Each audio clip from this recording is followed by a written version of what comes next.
Hi, my name is David. Today we're going to do a JavaScript regular expression tutorial on freeCodeCamp. Find more than the first match. So the previous function, the match function, it will just return the first time it sees that word within the regex. For example, we have a variable test str and we have repeat, repeat, repeat. If we're searching for a repeat, it will see the repeat and returns it once inside an array.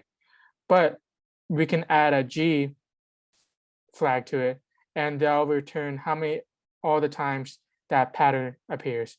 So it appears 3 times here. So if we do repeat/G,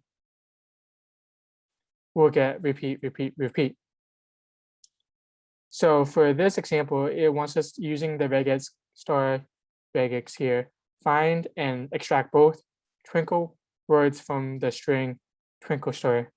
So we have to find twinkle from this variable. So we know that it doesn't care about uppercase or lowercase, so we can use the I.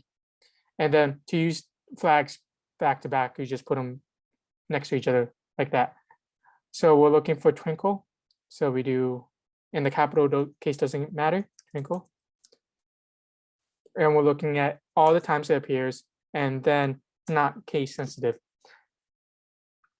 Now we're having the results equals this string variable dot match, looking for a star regex. Great. And now we can console log this to check, which to see that 2 twinkles, 1 uppercase, 1 lowercase inside of result. And there we go. Thank you so much.